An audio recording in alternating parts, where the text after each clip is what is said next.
You're on. Tell me when. This is George Gruhn, December 18, 2020. And due to the holidays, this is also our last one for this year. We will be back January 8th for our next question and answer session. In the meantime, wish everybody happy holidays, Merry Christmas, Happy New Year. It's been a strange year in lots of ways, which I don't need to enumerate. I think we all know it's been kind of weird out there this year. And we're probably going to be facing plenty more weirdness in 21. But the vaccine is at least starting.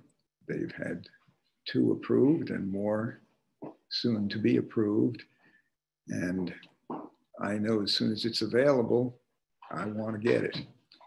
So hopefully the coming year will be a better one for a lot of folks, especially those who've been put out of work, those who are in financial health distress.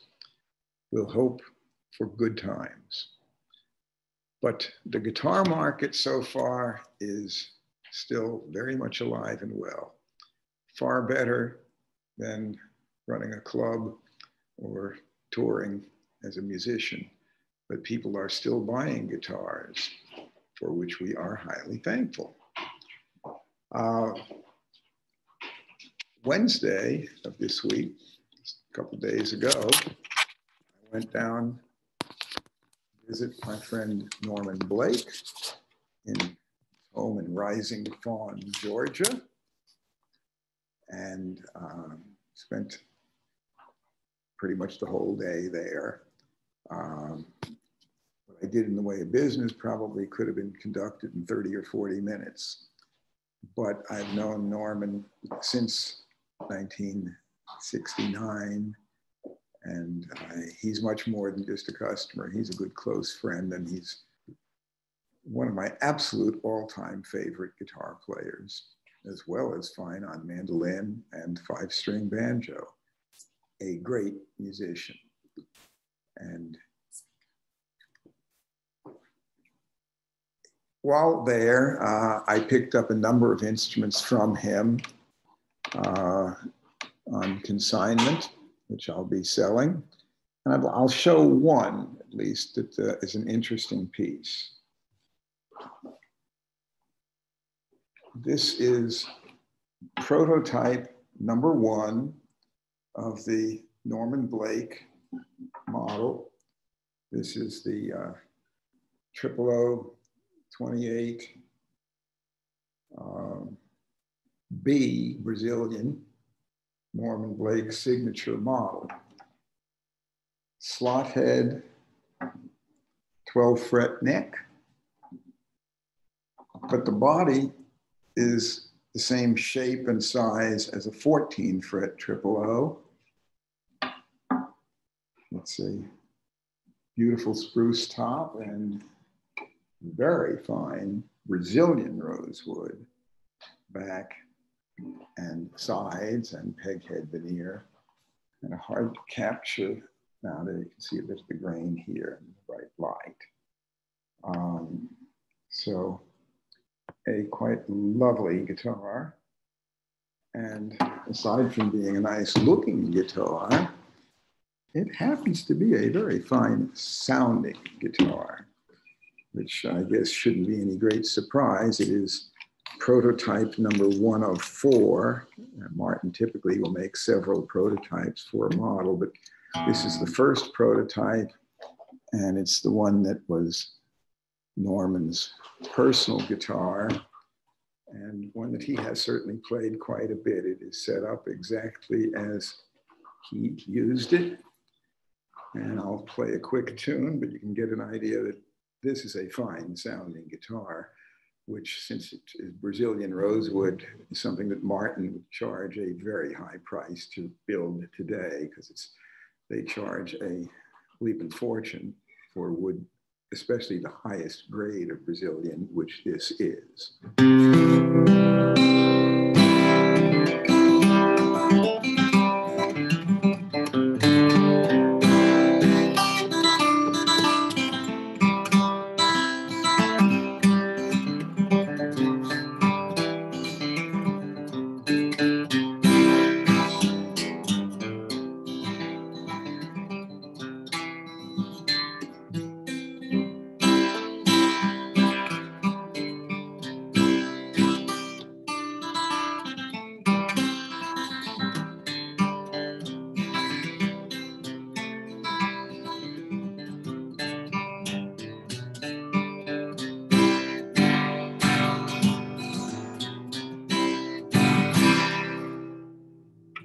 Needless to say, it would sound better with Norman playing it rather than me. But this is one that we're proud to be able to present. There are 5 instruments that I picked up from Norman. All of them are instruments that he used and are plenty fine instruments. But this is a very special one, being the prototype. Norman Blake signature model in Brazilian rosewood, and they only made about 50 of those in Brazilian, and they made more in Indian rosewood, but that is still a very special guitar. We have a number of questions. Chuck Dennison asked for my opinion on Mckenzie and Marr guitars made in Canada. And what I can say on that is I've looked at their website. The guitars look good in photos, but I have never personally seen or played one. And I cannot judge the quality of a guitar simply from photos. And I generally don't try to judge the guitar quality either from a recording, because in the studio, it's possible to make even great guitars sometimes sound not great, and others that are not so good. You doodle around, if you're a skilled engineer with the right microphone and a good mixing board, you can tweak things and make them sound better on the recording than they sound to your ear. But in general, dynamic range is something you really can't judge well in most recordings. You certainly can't judge volume, how loud a guitar is. With a microphone, you turn the dial up and you can get it whatever volume you want, but you can judge at least whether the intonation is good. You can judge whether it's reasonably well balanced, but it's amazing how much a recording can sound totally different from listening to the guitar with your own ears and hearing sound vibrations that were produced by the vibrating top that went straight from the instrument to your ear, rather than into a microphone and a mixing board, and then recorded and then played back through whatever device you are using to listen to it. You know, a great deal changes. So I don't judge guitar quality without personally seeing an instrument. I can judge a Martin or a Gibson or a Fender or numerous makers that I'm familiar with. That I can look at photos and I can judge the quality pretty well there. I know what to expect. So if I'm doing an appraisal, I'm basically concerned with maker, model, year, cosmetic condition, structural condition insofar as I can see it. To some extent, rarity of the model, although unlike coins and collectible stamps, rarity alone doesn't necessarily always equate to higher price. Some items are rare because they really were a commercial flop, and for good reason. Some items actually were commercial flops when they were new because the market just wasn't ready for it. Or maybe it was too late at the time, like the F5 lower sign mandolins were introduced when the mandolin orchestra boom was dead as a doornail. And it wasn't until Bill Monroe started playing one over 20 years later that people found another use for it and they became valuable. The Explorer and Flying V guitars, on the other hand, those things were introduced at a time when the market just wasn't ready for something that looked that modernistic. They were not expensive when they were first introduced. They were around $247.50 list without the case. And of course, today they're extremely valuable, but it took well over a decade for anybody to want one. And even then, they weren't bringing the kind of money as now. In the early 1970s, a good V or Explorer would still be, in 1970, under $2,000. Today, of course, you're talking about really very, very serious money. A good Explorer might bring $500,000. So times have changed. But at any rate, I don't have an opinion on Mckenzie and Marr, but just looking at guitars in general, I can do appraisals on instruments such as Flying V's or Explorers, or any Martin, Gibson, Fender, Gretsch, whatever. I can do those well from photos because I'm familiar with them and we know about that maker. But if I'm not familiar with the maker and haven't seen an example of their work, then all I can say is you can find out what comments there are from people who do own one. And some items too just don't even have a going market rate. Some things are sufficiently rare that there's not much to go by in supply, demand, or prior precedent, but particularly in obscure makers, you can have something that's really fine quality, but if the maker is unknown, it doesn't bring a lot. And you could say the same thing for paintings. If Picasso did a painting on what was kind of a bad day, and he just wasn't feeling much like it was worth the effort, and he did slap something together quick and wasn't anything he was particularly proud of, it would still bring an awful lot of money. And somebody else who was highly talented but wasn't well known, hadn't been distributed well, it may not bring much at all.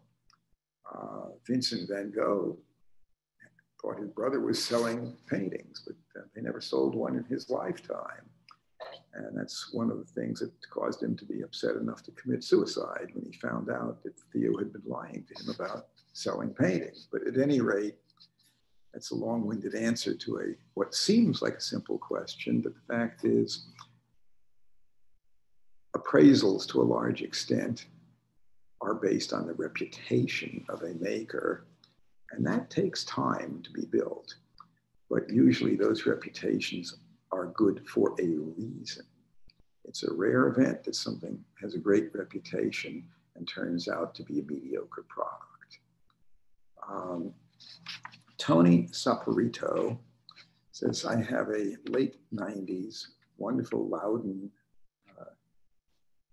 of which I'm the second owner, where even a bare spot, tiny gouge made by the original owner due to heavy picking. I've recently received a clear pick guard from Loudon that I would like to apply to somewhat camouflage, and read that applying over any bare wood spots should be avoided.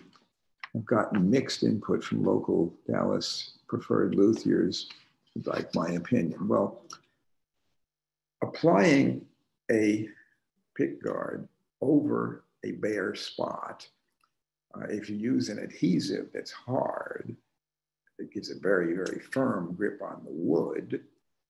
If you ever want to remove that, conceivably you could pull some wood fibers. But the fact is that on a small gouge, if you're covering that, this should really not be a problem, even if there is a bare spot. And if you're concerned, just take the adhesive off of the section that's going to cover that bare spot, so the rest of it will have adhesive.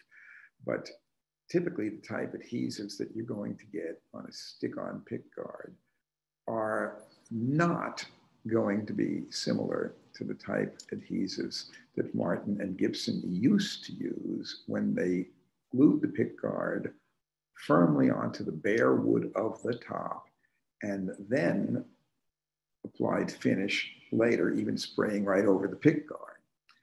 Those guards were so firmly attached to the top that it could be problematic because many of the plastics used would shrink a little bit over time. And if they were extremely hard binding to the top with the glue that had no resilience to it, then something's got to give.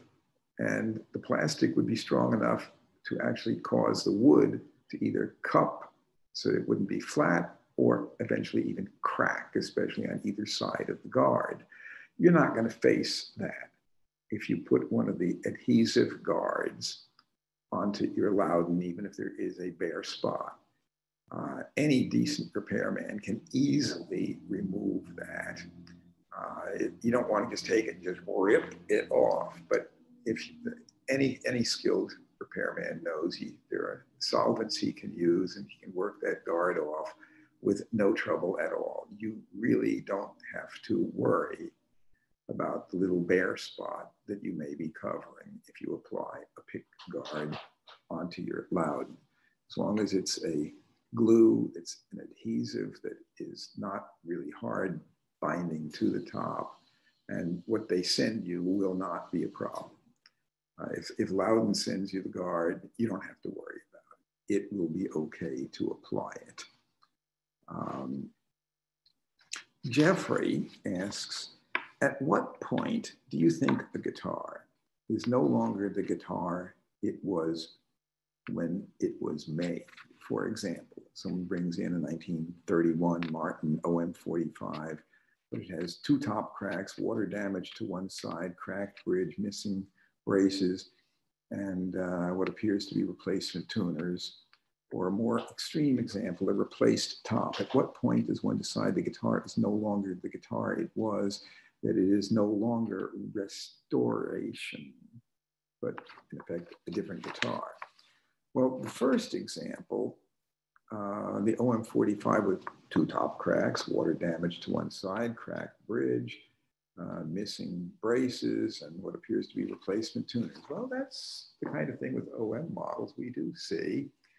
And what you're describing is actually quite restorable in almost all cases to look good, play well, sound good, and be structurally and cosmetically quite presentable. That doesn't mean after the restoration it's worth exactly the same as a totally complete original stock example, but if it's water damage that has damaged the finish, we can do a touch-up in that area. We generally don't want to touch up what we consider to be honest, normal wear, but damage from effectively an accident is something that we would touch up. And water damage to finish is something that we would work on. And generally we can get that looking really good. It takes a lot of skill to be able to blend it and look right, but yes, it can be done. Cracked bridge, that's a very routine problem on older Martins and Gibsons. And bridges can be either repaired or replaced. If you have an ebony bridge, such as an OM45 or other Martins would have had at that time, it's possible to make one with the exact same dimensions. It's going to look very, very close to the original. Depending on the skill of who makes that bridge, it can be pretty well indistinguishable. And certainly functionally just fine. So that's not a problem. Replaced tuners, well, on an OM, they had banjo pegs in 1931, and frankly, they look really neat, but they don't tune very well. So a lot of people changed tuners on those. And if the tuners were changed in the 1930s, they might be original old open back Rovers, which are still great gears, which I'd probably leave alone. But if somebody putting Grover Rotomatics on it, well, we'd take those off and we would replace them. But that, again, is not, change tuners are not a thing that collectors like. But if you put something that's exactly what it came with, Martin didn't make tuners, they bought them from Grover. If you get an identical set, which you can find, there are people who specialize in selling vintage hardware, you get the right tuners and put them on. Or if you get vintage replicas that have the exact same footprint, even if it's not the original gear maker, as long as you're doing something that does no violence to the guitar, where you don't have to drill extra holes, that's not really a big problem. You can always later, if you find a set of the original ones, put them in, but we don't want to drill extra holes or modify an instrument permanently. So that guitar restored would still be a very valuable instrument. It would not be as valuable as one that was in pristine, totally original condition, but it is still the same guitar. It is still a real one, but it should be represented as having had the work that you did. And it makes a big difference what quality work was done. High quality work will enhance its value and bring it closer to the value of a pristine original, but no restoration ever will bring it back to exactly the same value as one that was totally pristine. The example of the guitar that has a new top on it, well, a lot of that depends on what quality top was put on. If it was something sent back to Martin, say in the 1950s, and they put a new top on, well, they weren't doing abalone trim at that time. They were using Sitka spruce. If they put a style 2850s top on it with non-scallop bracing, Sitka spruce, no pearl trim, that hurts. Today, if you send it back to Martin, and if the original top was just destroyed, they would replicate the appearance of the top. They'd use the right wood. They'd use Adirondack spruce, and they would do the proper style binding and inlay, but it still would not be worth as much. And a retopped guitar is going to bring a lot less money than one that has had a couple of cracks that have been repaired, but is still the original top. And crack repair too, it makes a huge difference of the skill of the restoration artist. Some people can take a crack and make it virtually disappear. And others, you wish they had the common sense to just leave it alone and wait until they found somebody who knew how to do it right.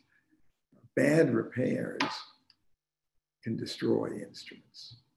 And our own repair shop, we spend fully 50% of the time up there on vintage instrument restorations, undoing previous botched repairs to the best of our ability.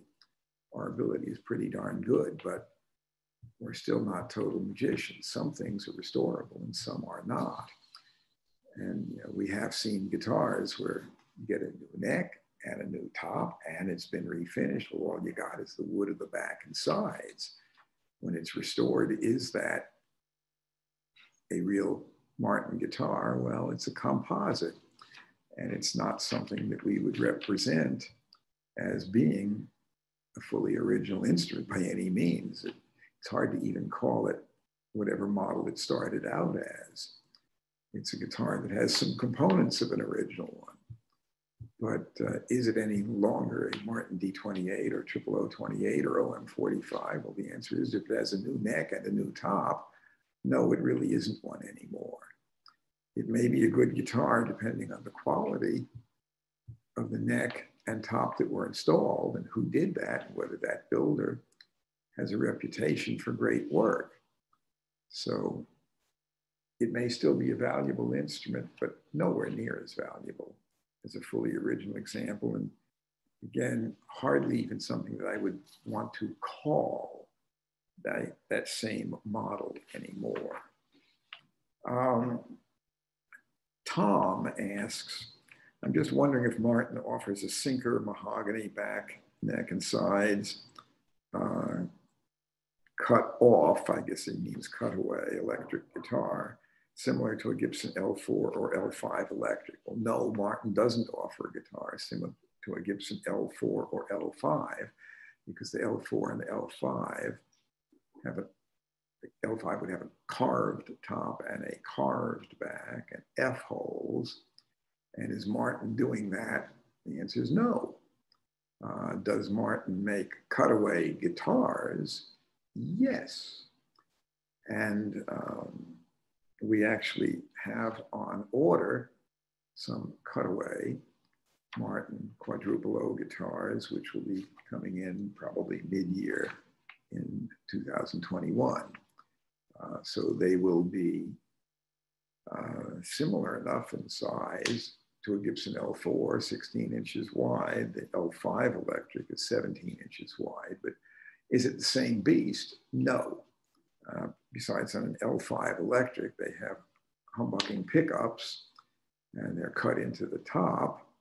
And does Martin offer anything like that? The answer is no. Can you get a Martin with a pickup? The answer is yes, but not.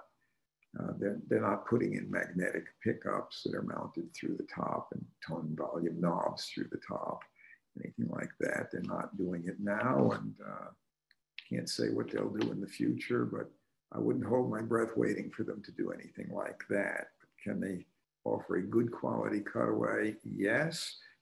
And are we going to have cutaways with sinker mahogany, with the sinker neck block, end block, curved linings, back and sides, all in sinker and with Adirondack spruce top? The answer to that question is yes. And can you get us to put a pickup in it? The answer to that is also yes. Rex asked, could you discuss some of the more interesting jazz guitars you've seen? Well, I've been collecting guitars for a long time. And I'd say that to me, I've shown it many times, so I'm not going to bring it out again, but my 1924 Lohr signed L5 is a guitar that to me is still magic. And it's the first commercially successful F-hole guitar model ever done, shut in Kansas City.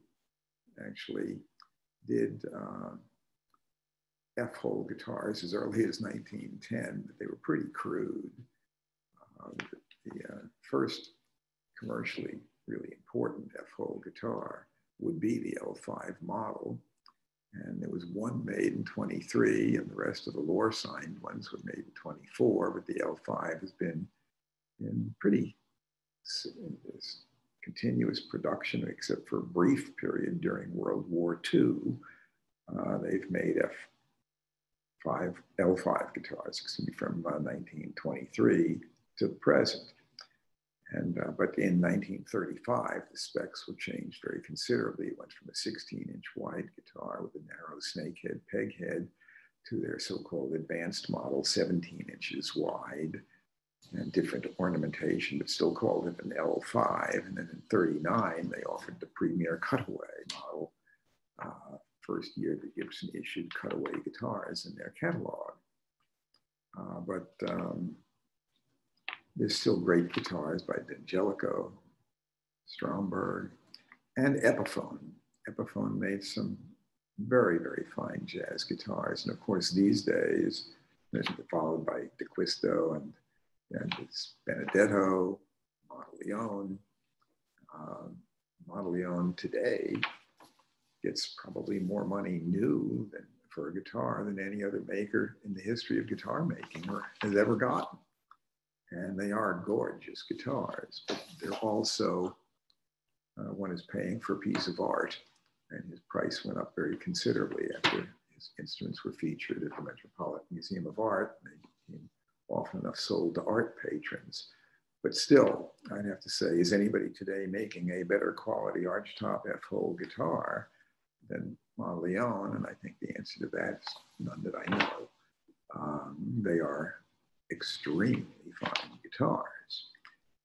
But I've owned all sorts of great guitars, but to me, the greatest archtop makers of the historic vintage period would be Gibson, Epiphone, Stromberg, D'Angelico, and then D'Acquisto was D'Angelico's apprentice, and Jimmy D'Acquisto was somewhat of a mentor to John Monteleone. But also there's others such as Bob Benedetto. Bob's actually retired from building now, but they still have the factory produced Benedetto guitars made in South Carolina. And there's fine builders out there.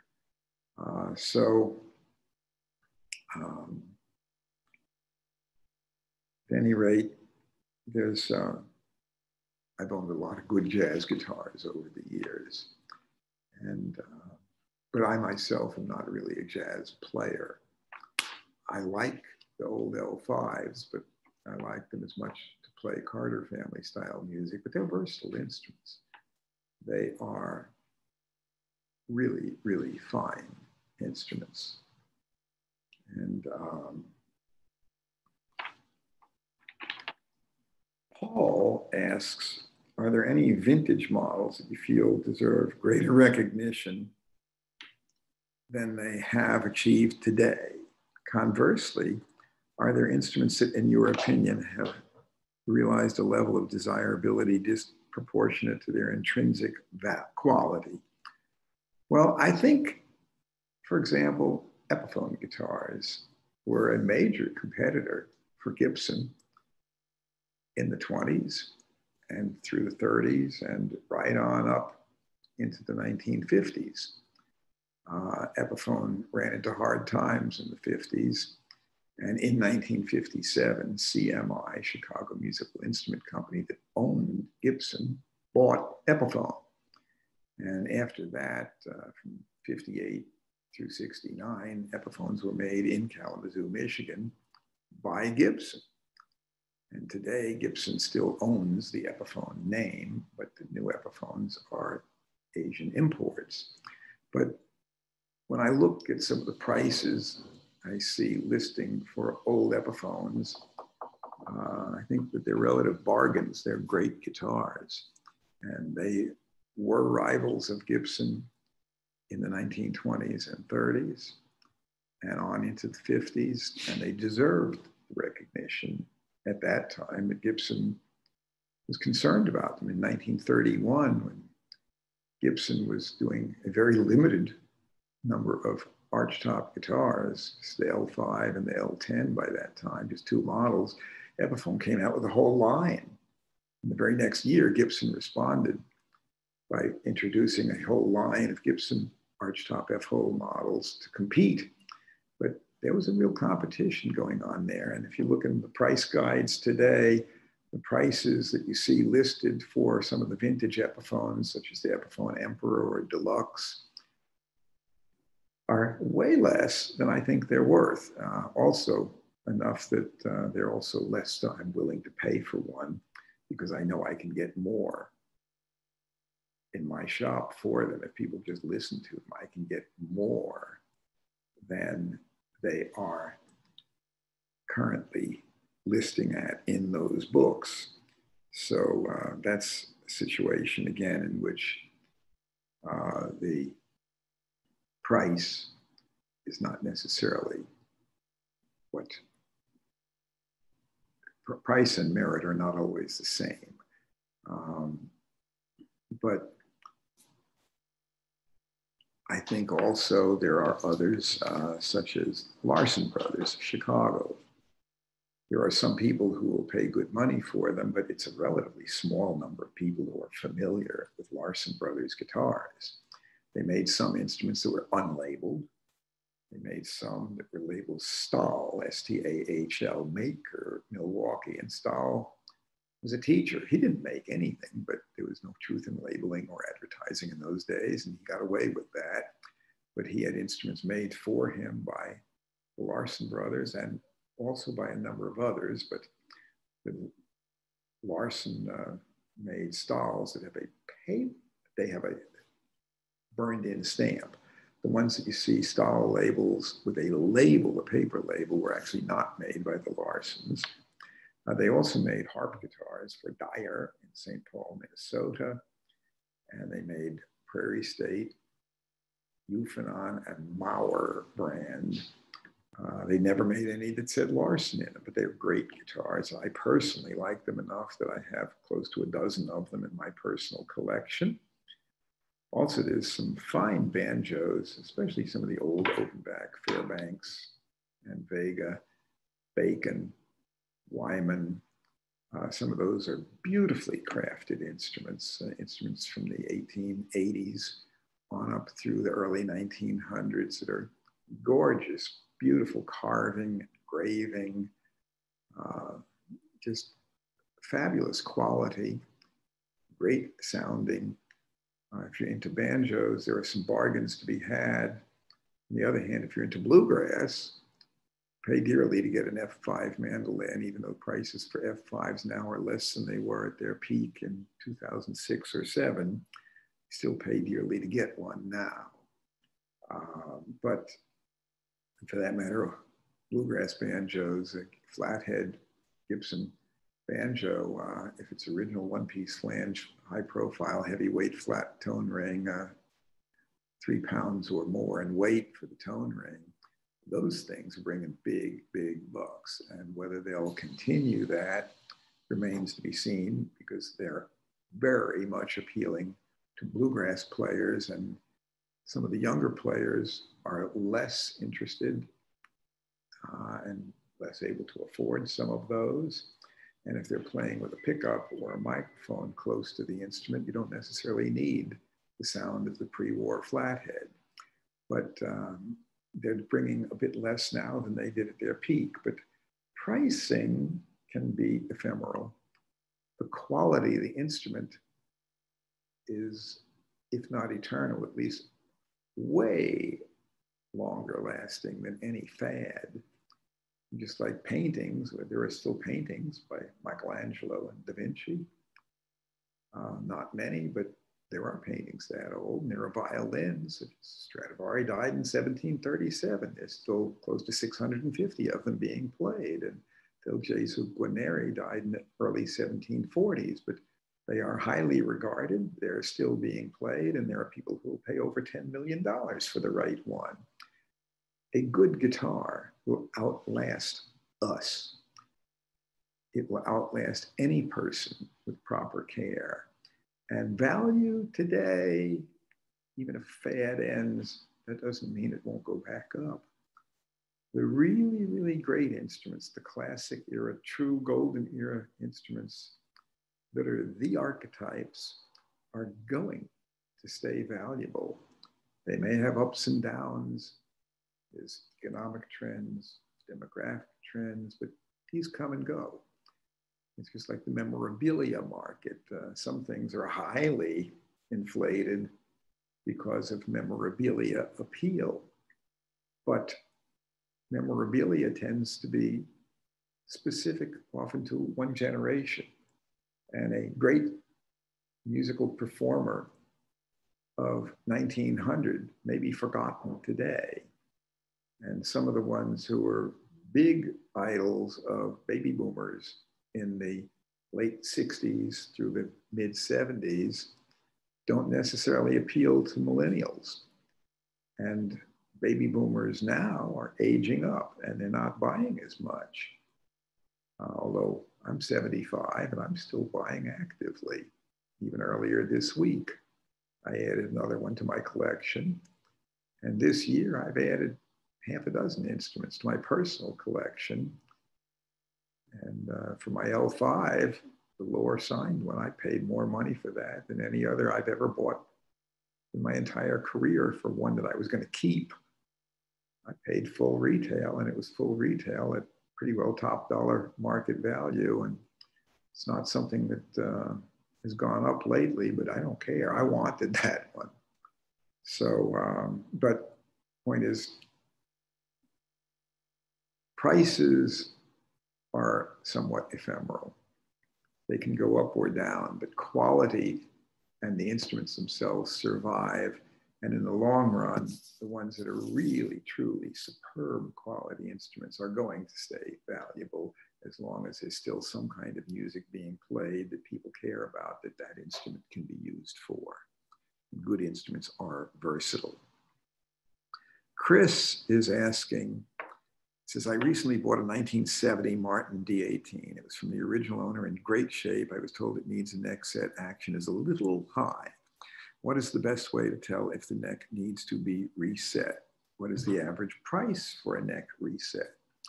Well, first, average price for a neck reset depends very much on who's doing it. And a neck set is something that is at least as difficult to do as an appendectomy. I don't recommend do-it-yourself appendectomies.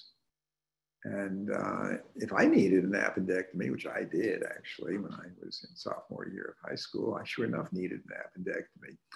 And I had a very, very skilled surgeon, and it was important because mine was in really bad shape. It had ruptured already.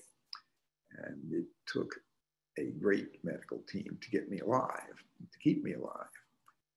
It was iffy.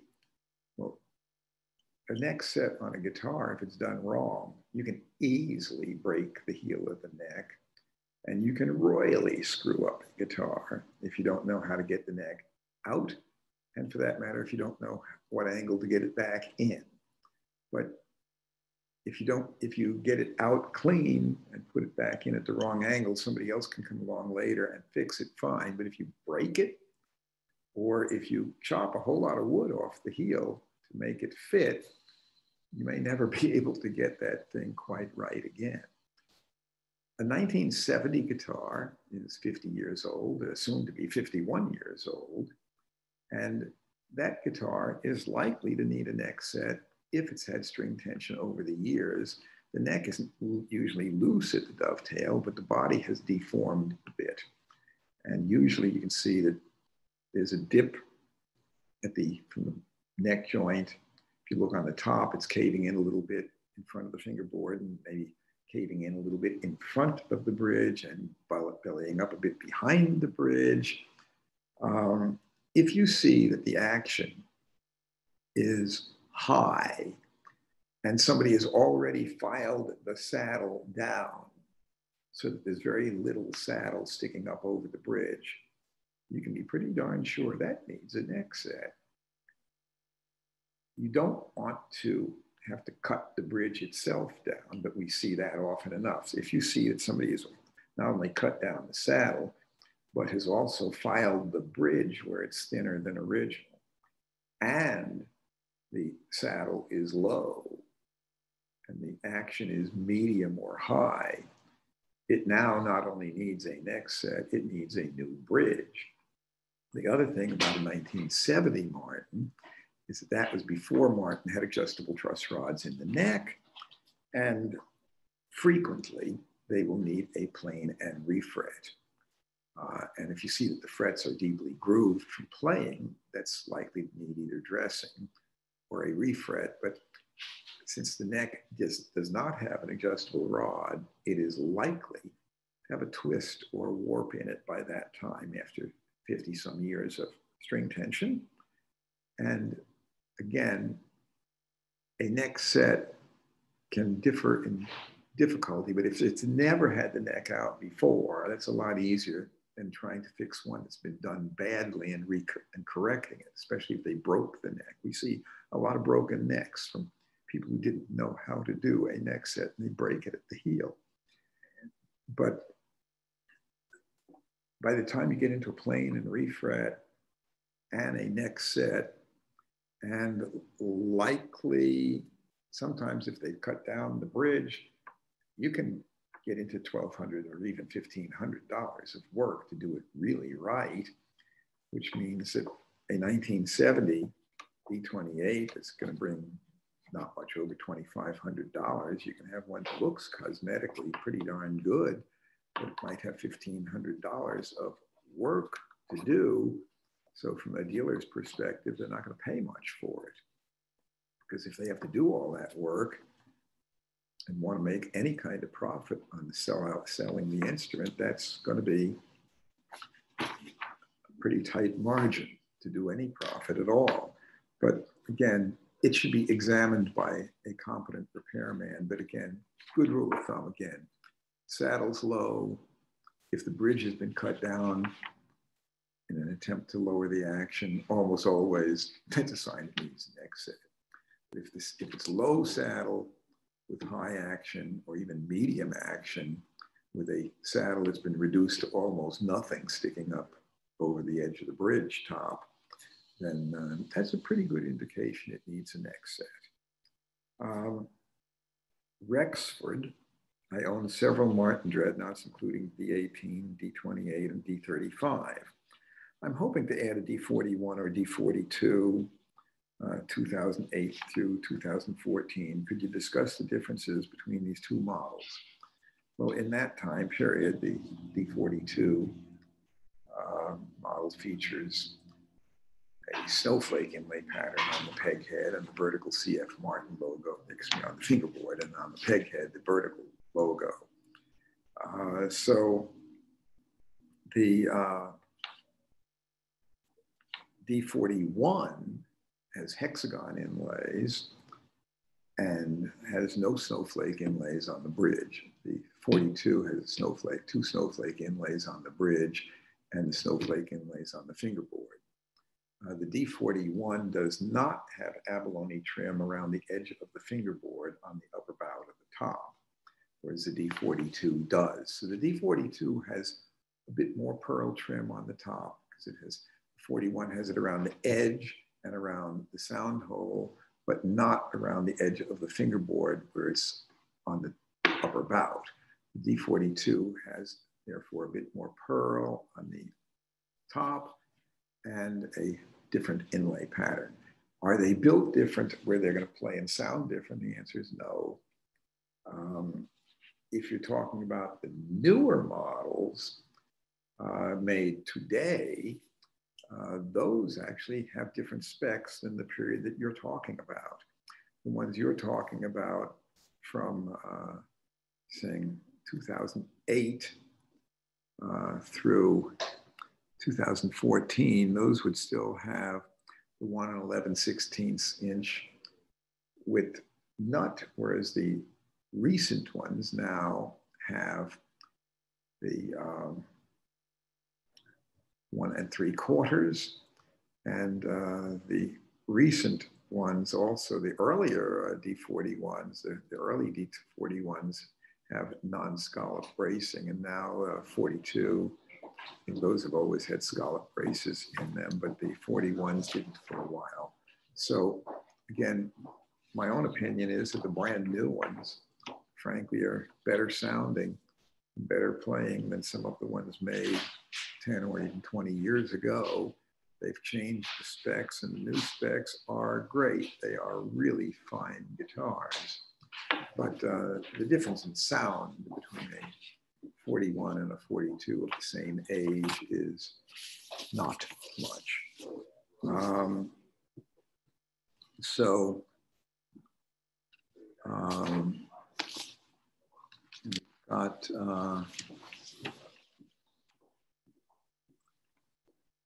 Stephen says, I understand the different sonic qualities that make for a stellar acoustic guitar, wood type, bracing, finish, construction, age, etc.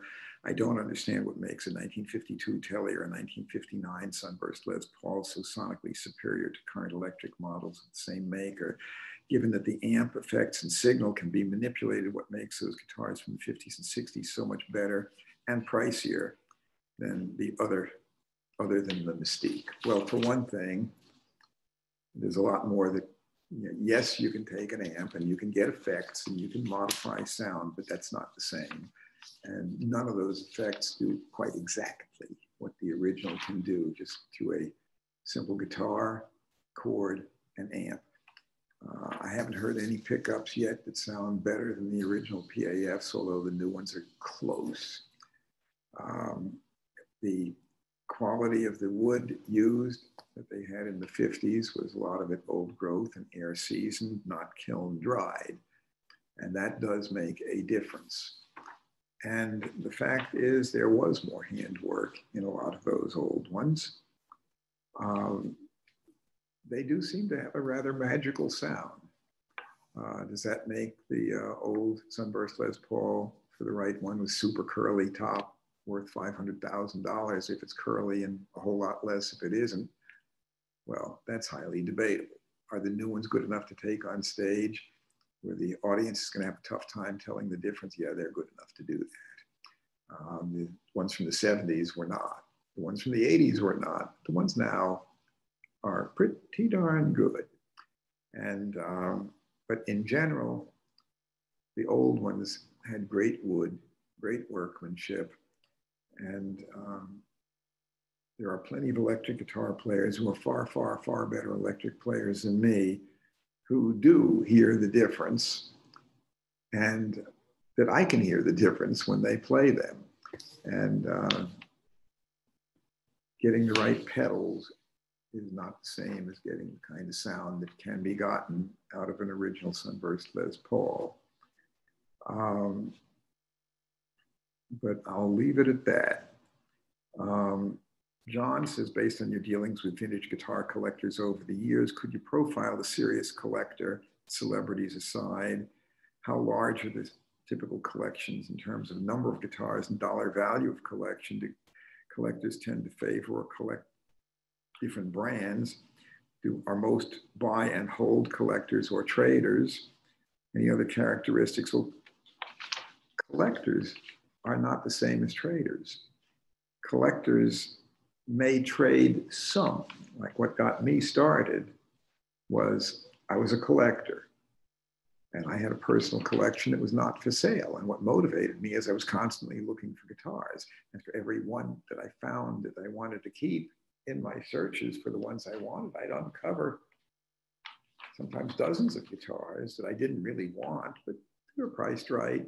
I could pick them up and I could use them to trade for things I did want or resell them at a profit and thereby generate the money I needed, because as a student at the University of Chicago and later graduate student at Duke, I didn't have a job, but I could buy and sell guitars, and I was not selling the ones I wanted to keep. Collectors, by definition, are buying it to keep.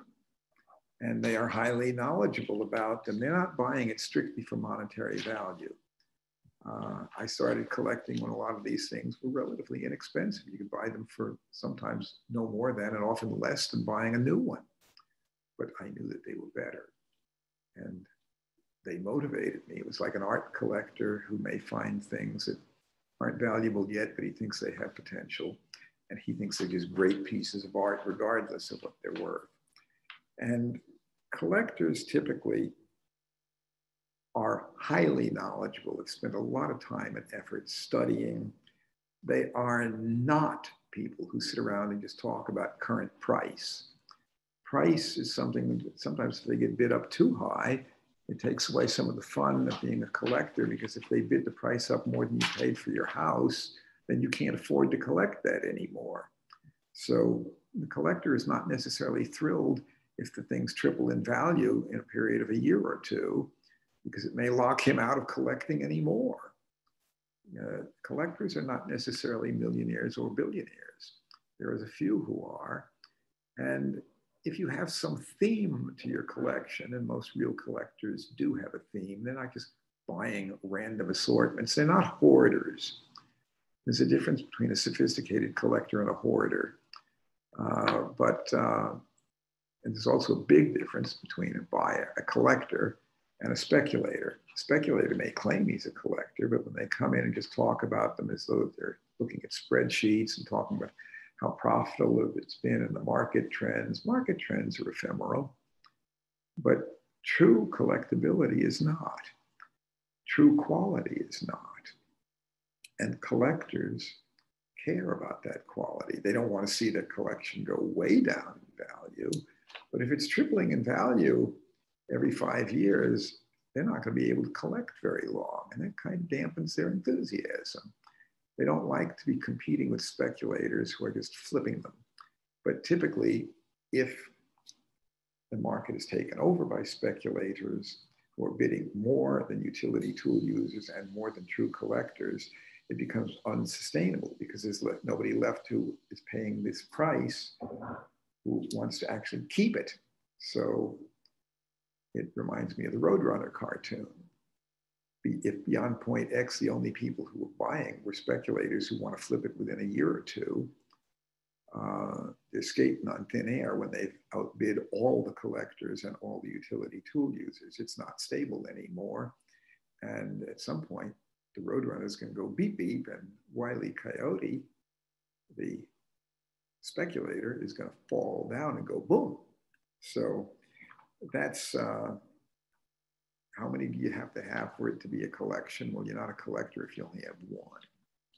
But if you have 6 that are a related thing where you show the evolution of a certain model, and yeah, you can be a collector. Does it have to have a certain dollar value to be a collection? No. Just like there are people who collect rare coins or pennies. They might be a penny collector.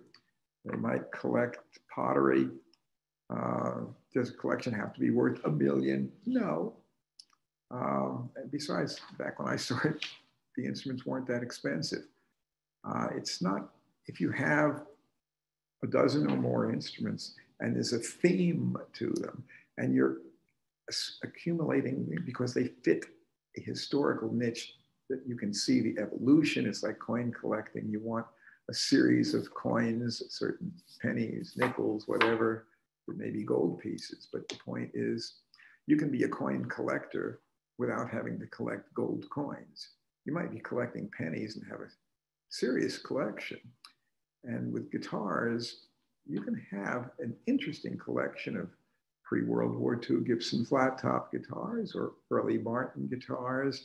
And some of the things that may be very rare, interesting historically, and definitely even worthy of a museum display, don't always add up to being extreme money. It's not a matter of money. It's, does it have a theme to it? Is the person knowledgeable of what he's doing so that there is a theme that it has historical, interesting validity? And that's to me what a collection is and what a collector is about. It's not a speculator. A speculator basically is buying for resale, and he may have lots of one model even, whatever he thinks is the hot item at the time. That's not what collecting is about. And collecting is not about how much money it's going to be worth right now so that you can sell it for a profit.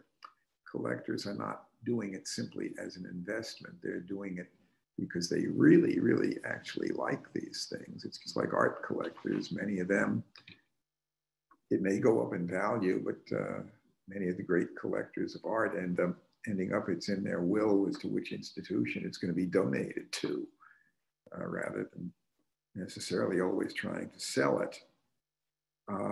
George Van Wen asks regarding humidity, firstly, if a perfectly humidified instrument is sealed in an airtight polyethylene bag, will the humidity remain constant as long as the bag is sealed, as there's would be no way for the moisture to escape? And pretty much the answer to that is yes.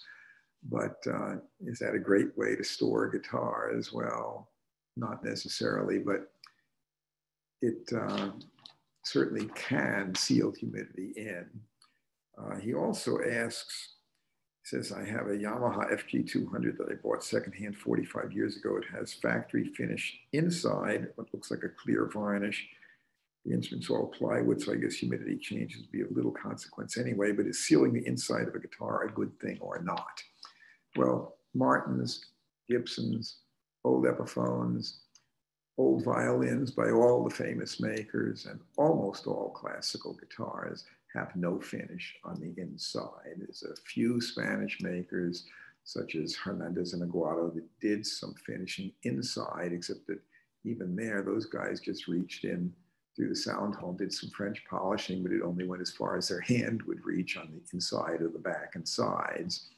Kono in Japan made some very good quality classical guitars, and they did finish some of those on the inside as well. But does it actually help to seal in moisture such that the guitar is impervious to changes in humidity? The answer seems to be no. Is there any real sonic benefit? The answer seems to be no. Does it improve stability of the instrument? The answer seems to be no. And does it make repairs in the future more difficult? The answer to that is yes. Actually, if you need to do any repair work, if it ever does develop a crack, it actually makes it harder to do interior repairs. So overall, we see no benefit in doing that. Simon asks, says, both of my guitars, M38 Martin, and he has another Martin, have extreme distortion on the D string, and sometimes, depending on the brand of string, it carries over to the G and the B strings. And he says this happens with almost all brands of strings that he's used. In general, something like a Martin, we would expect that the problem is either at the nut or the saddle or both. And it can be something that takes an almost infinitesimal amount of material taken off to adjust, to carefully reshape a saddle or a nut slightly. But nut slots that are a little off can cause definitely sort of almost a sitar-like buzz. Similar with saddles, and we find with a lot of saddles where guitar saddles were a certain thickness, but people come along and they want to do intonation on the saddle. You start cutting wood, not wood, excuse me, the bone or the whatever the saddle is composed of, but typically bone or ivory, depending on the age of the guitar. If you cut much wood off to intonate the high E and the B string in particular, you can get some pretty thin sounding and sort of irritating buzzy sound that is caused by not having enough string contact of string touching the saddle. If you give it too much just a knife edge that it's sitting on rather than enough to support and have good quality tone. So that can be a problem. And that's most likely your problem is nut or saddle. Scott Shapiro asks if you ever played or seen one of Nacho Bagna's recreations of the original Blackguard tellies. If so, what is your opinion of them? Answer, no, I've not seen them. But he did publish one of the definitive histories of early Martin, Fender broadcasters, no-casters, and telecasters, the Blackguard series guitars. His Blackguard book is out of print, but people pay good money for that book. He was very knowledgeable. So while I've not seen one of his guitars, knowing how much he knows about those guitars, I think it's a pretty safe opinion that they're probably very good. Richard Linwood asks for my opinion of Koa and Martin instruments, the D42K2, D45K, D50. Koa is a Hawaiian wood. Much of it is beautifully figured, curly grain. It was used on a lot of instruments for Hawaiian music. Some of these early ones have Koa top, back, and sides. And on the Martin, the current ones that have Koa, if it says K2, that means it has a Koa top as well as back and sides. So the D42K2, that would be Koa top. It would be a different sound from one with Koa back and sides and a spruce top. And the D45K, D50, they made a D50 that was rosewood, and they made a D50K. It's Koa. Koa gives a sound that's almost like a cross between mahogany and maple. It's a different sound from rosewood. It's good, but it's different. And a koa top, while it works great on Hawaiian guitars, is not my personal favorite. But when it comes down to it, this is going to be a matter of personal preference. Can you make a good sounding guitar with a koa top? Yes, but will it have the volume that you'd get with koa back and sides and a spruce top? The answer is no. I think you'll get more volume and more dynamic range with a spruce top. But koa is gorgeous looking wood. And for back and sides, it works very well. And there are plenty of historic pre-World War II Martin guitars with koa top, back, and sides. And they were typically made for Hawaiian music. And they are good sounding instruments, especially for Hawaiian style. But my personal preference for early Martins is still mahogany or Brazilian rosewood, which is what they used in the early pre-World War II guitars, and an Adirondack spruce top. And in my opinion, a more dynamic range. I prefer the tone over koa. So again, personal preference does come in on that.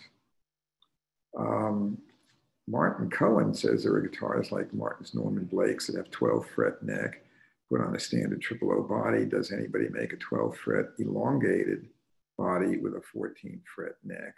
Or would that put the bridge too far in the wrong direction to sound good? Well, you've already seen, showing earlier in this session, a triple O with the same body shape used on a 14 fret model, and with the bridge positioned where it is in the, show it again, here. This actually shoves the bridge further down on the body than it would be further this way. Because it's the scale is the same as on a standard triple O, but it's got a 12 fret neck, so that does shove the bridge down here. So the distance from the saddle to the nut is the same as on the 14 fret model, but you put the 12 fret neck on it, it shoves it down that way by 2 frets.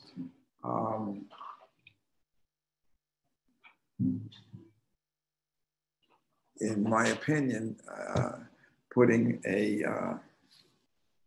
14 fret neck on the body shape for the 12 fret model would be problematic.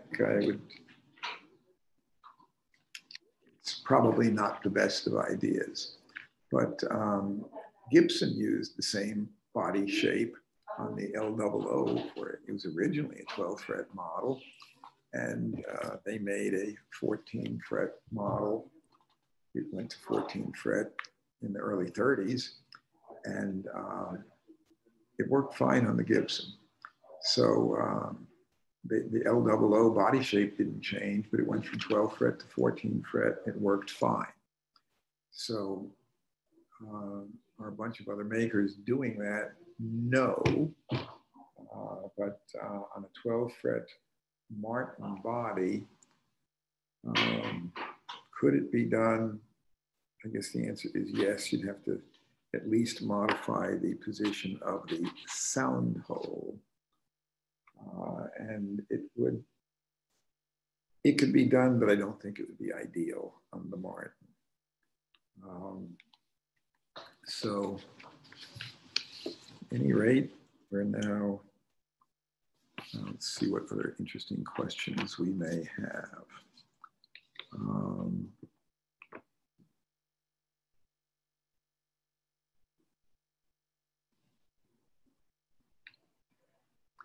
John P. asks for my opinion on Peavey. What would be your summary of their history, or any collectible or notable products from them? Are there any collectible or notable products from them in your opinion? I think Peavey didn't really make any models that I would view today as great collectibles, but Peavey had a very major impact in this industry. Today, Peavey is doing primarily imports. Their factory in Meridian, Mississippi is shut down. And but they're doing lots of import. Hartley Peavey, back in the 1960s, worked in his dad's music store. And he learned about amps, mixing boards, monitors, and Hartley Peavey came up with affordable mixing boards and stage monitors that musicians were able to use on stage, such that even amateur players could have technology that was pretty much what studios had.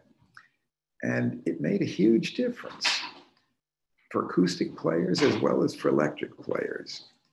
In the mid-1960s, even as recently as like late 60s, there would be lots of amplifiers on stage, and they just have amps piled up on top of each other, and there'd be microphones to sing. There'd be not very much in the way of no pedal boards, no rack-mounted effects, but they were playing the basic musician carrying a guitar, a chord, and plugged into an amp. But Peavey changed all that. And even for acoustic bands, they'd be playing with, instead of one mic for a bluegrass band, everybody in a semicircle around it and going back and forth to balance their sound. Now there's a guy at a mixing board, and the musicians are no longer even in full control of their sound, but they can do things that before were not so possible. They can play louder and less feedback. The Peavey products changed this industry.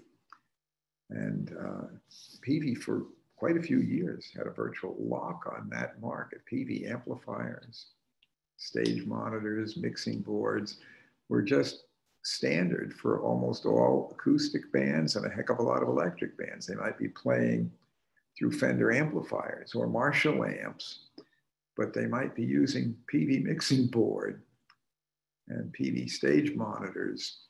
And it changed a lot of the face of the music. And what Peavey did was historically very significant. Perhaps the most collectible Peavey model might well be the Eddie Van Halen model he made for a while. Because if there's any collectible model Peavey, that would be the one. But not everything is measured as collectability. Peavey made a powerful impression on the market, really changed the face of the market.